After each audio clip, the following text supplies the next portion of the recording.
मित्रों, आप सभी के लिए आश्विन नवरात्रि की ढेर सारी शुभकामनाएं। नवरात्रि पर्व एक बहुत ही विशेष पर्व होता है। इसमें हम शक्ति की उपासना करते हैं। इन 9 दिनों में यदि हम गायत्री का लघु अनुष्ठान करते हैं तो अन्य समय की अपेक्षा इस समय में किया हुआ अनुष्ठान कई गुना हमें फलित होता है। तो आज इस वीडियो के माध्यम से हम उन सभी साधकों के लिए जो गायत्री का लघु अनुष्ठान करना चाहते हैं उनके लिए जानकारी देंगे कि लघु अनुष्ठान आपको इस नवरात्रि में किस प्रकार से करना है, किस प्रकार से संकल्प लेना है, पूजा विधि किस प्रकार से आपको करना है, कितनी माला का आपको जाप करना है, आहार विहार में आपको क्या क्या करना है, इन सब चीज़ों की जानकारी इस वीडियो के माध्यम से हम आपको देने के लिए जा रहे हैं। राधे राधे, जय श्री कृष्णा, नमस्कार। मैं आचार्य पंडित गिरीश बारोलिया। गायत्री महामंत्र। ओम भूर्भुवः स्वः तत्सवितुर्वरेण्यं भर्गो देवस्य धीमहि धियो यो नः प्रचोदयात्। अखंडमंडलाकारं व्याप्तं येन चराचरं तत्पदं दर्शितं येन तस्मै श्री गुरवे नमः। तस्मै श्री गुरवे नमः। मित्रों, वैसे तो हम नित्य गायत्री की साधना करते हैं, लेकिन विशेष प्रयोजन के लिए की गई साधना ज़्यादा फलित होती है।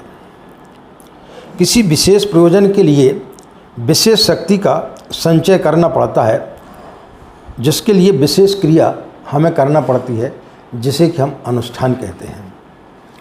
ऐसे अनुष्ठान 3 प्रकार के होते हैं। एक लघु अनुष्ठान, एक 1.25 लाख का अनुष्ठान जिसे हम मध्यम भी बोलते हैं, और एक पुरुष चरण। तो नवरात्रि में 9 दिनों में हम लघु अनुष्ठान करते हैं। तो इन 9 दिनों में लघु अनुष्ठान को किस प्रकार से किया जाए, उसी संदर्भ में आज हम आपसे चर्चा करेंगे। अनुष्ठान में 2 चीज़ें आवश्यक होती हैं। पहली, जप संख्या, यानी 9 दिनों में आपकी जो निर्धारित जप संख्या है उस जप संख्या को आपको पूरा करना पड़ता है। 24,000 की आपकी जो साधना होती है उसकी जप संख्या आपको पूरा करना पड़ता है। दूसरा होता है आहार विहार और विचार, इनका आपको संयम करना पड़ता है। तो सर्वप्रथम हम चलते हैं कि जप संख्या किस प्रकार से की जाती है, कितनी माला का हमें जाप करना चाहिए, उन सब चीज़ों के बारे में आज हम आपको जानकारी देंगे। नवरात्रि में प्रथम दिन आप प्रातःकाल ब्रह्म मुहूर्त में सो करके उठें, और यदि आप घट स्थापना करते हैं तो आप घट स्थापना कर सकते हैं। ऐसे गायत्री के अनुष्ठान में किसी प्रकार के घट स्थापना की आवश्यकता नहीं पड़ती है। जब हम शक्ति की उपासना करते हैं दुर्गा इत्यादि की, तो उसमें घट स्थापना की आवश्यकता पड़ती है। फिर भी यदि आपके मन में इच्छा है तो आप घट स्थापना कर सकते हैं, लेकिन उसके अलावा जब आप नित्य पूजन करते हैं तो एक कलश आपको रखना चाहिए और एक दीपक शुद्ध घी का आपको प्रज्वलित करना चाहिए। गायत्री माता और गुरुदेव का चित्र आपके पास में होना चाहिए। गुरुदेव और गायत्री माता का चित्र आप रख लें और पूर्व दिशा की ओर आप जो है उसको स्थापित कर दें। इसके पश्चात में पीले वस्त्र आप धारण करें और एक सुपारी लेकर के, यदि आपको संकल्प के मंत्र आते तो ठीक है, अन्यथा 5 बार आप गायत्री मंत्र बोल करके और परम पूज्य गुरुदेव गायत्री माता के सूक्ष्म संरक्षण में आप उन्हें साक्षी मानते हुए 9 दिन का आप संकल्प ले लें कि हम 9 दिनों में हम जो है गायत्री की साधना करेंगे। इन 9 दिनों में आपको किस प्रकार की साधना करना है, कैसी साधना करना है, इसका आपको संकल्प लेना चाहिए। इन 9 दिनों में आपको 27 माला का आपको नित्य जाप करना है। तो 27 माला को आप डिवाइड कर लें। यदि आप एक ही सिटिंग में कर सकते हैं तो एक ही बार में आप 27 माला का जाप कर लें। 11 माला का जाप करने में लगभग 1 घंटे का समय लगता है, ज़्यादा से ज़्यादा। यानी 27 माला का जाप करने में आपको 2.5 घंटे 2 से 2.5 घंटे का समय लगना चाहिए। इससे यदि ज़्यादा आपका समय लगता है तो यह वीडियो हमने काफ़ी पहले डाल दिया है, तो इस वीडियो के सुनने के पश्चात में आप अपनी जो जपने की प्रक्रिया है उसको आप थोड़ा सा बढ़ा लें, अपने समय को आप थोड़ा सा बढ़ाएं, ताकि 2 या ढाई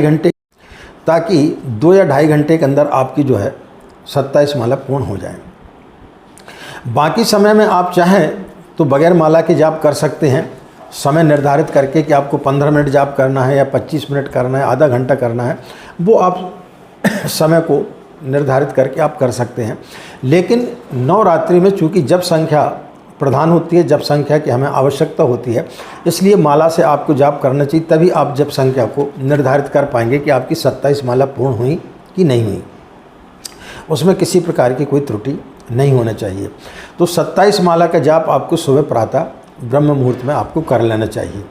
अब यदि आप एक समय में पूरी माला का जाप नहीं कर सकते हैं तो प्रातः काल जो है आपको ज़्यादा से ज़्यादा जाप कर लेना चाहिए। 20 माला का, 21 माला का या 17-18 माला का आपको सुबह सुबह जाप कर लेना चाहिए।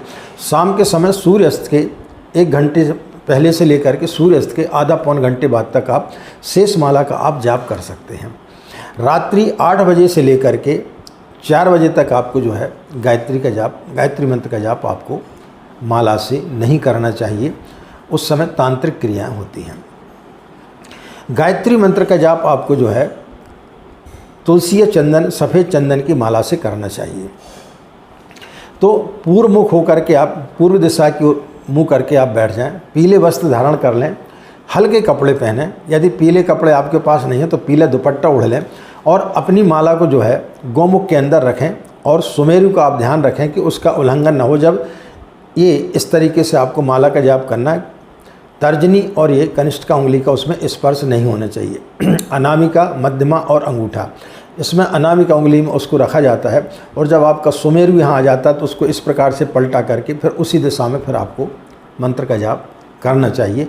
सुमेरु का उल्लंघन आपको नहीं करना चाहिए।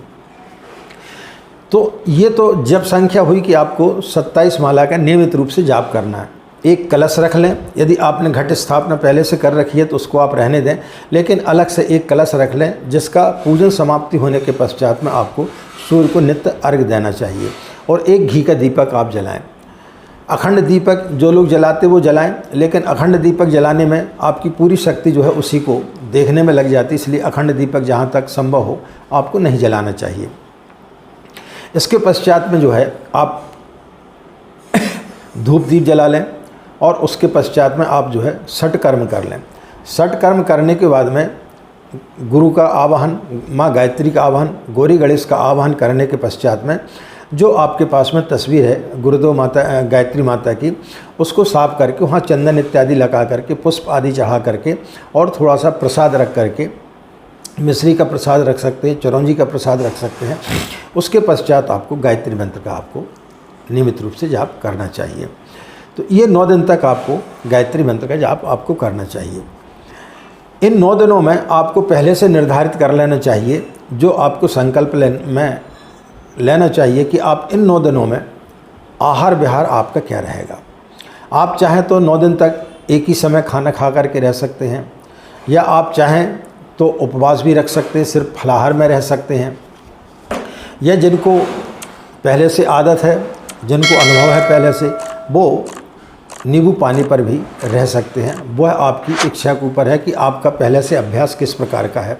तो इस प्रकार से आपको आहार विहार पहले से तय कर लेना चाहिए ताकि किसी प्रकार की कोई असुविधा बीच में आपको ना हो। तो आहार विहार का दूसरा, पहला हो गया आपकी साधना कि आपको 27 माला नित्य आपको जाप करना है। दूसरा आता आहार विहार। आहार विहार के बारे में आपको पूर्ण रूप से सजग होना चाहिए कि आपको इस समय भोजन क्या करना है। आपको किसी भी प्रकार का तामसिक भोजन नहीं करना चाहिए। लहसुन प्याज इत्यादि से बनी हुई कोई चीज़ नहीं खाना चाहिए। नमक का आपको परित्याग करना चाहिए। और यदि आप भोजन करते तो एक समय भोजन करें, लेकिन हल्का भोजन करें। रात्रि में आप हल्का भोजन लें ताकि आपको सुबह उठने में दिक्कत न जाए और आपको साधना करते समय आलस्य ना आए। इस चीज़ का आपको विशेष रूप से ध्यान देना चाहिए। और विशेष रूप से जो सावधानी बरतने वाली चीज़ होती है वह जो है ब्रह्मचर्य का पालन इन 9 दिनों में अनिवार्य होता है। आपको ब्रह्मचर्य व्रत का पालन करना चाहिए। दूषित साहित्यों का अध्ययन नहीं करना चाहिए। दूषित टीवी सीरियल इत्यादि आपको या चलचित्र आदि आपको नहीं देखना चाहिए। सत साहित्य का आपको अध्ययन करना चाहिए। जितना ज़्यादा से ज़्यादा हो सके मौन रहने का आपको अभ्यास करना चाहिए। 1 घंटे से लेकर के आप आखिरी दिन तक जो है, आप चाहें तो 9वें दिन या अष्टमी के दिन जो है आप दिन भर मौन रह सकते हैं। और जो लोग 9 दिन का मौन जिनका अभ्यास है वो 9 दिन का भी मौन रख सकते हैं। अपना काम स्वयं करना चाहिए। पूजा स्त्री को एकदम साफ़ सुथरा रखना चाहिए। वहाँ किसी प्रकार की गंदगी नहीं रहना चाहिए। इन सब चीज़ों का हमें ध्यान रखना चाहिए। चमड़े से बनी हुई कोई भी चीज़ आपको नहीं पहनना चाहिए। जूते हैं या बेल्ट इत्यादि है या पर्स है आपका, इन सब चीज़ों का आपको जो है निषेध करना चाहिए। इन चीज़ों को अपने पास में नहीं रखना चाहिए। चमड़े के जूते नहीं पहनना चाहिए, बेल्ट नहीं पहनना चाहिए और पर्स आपको नहीं रखना चाहिए। इन सब चीज़ों का आपको ध्यान रखना चाहिए।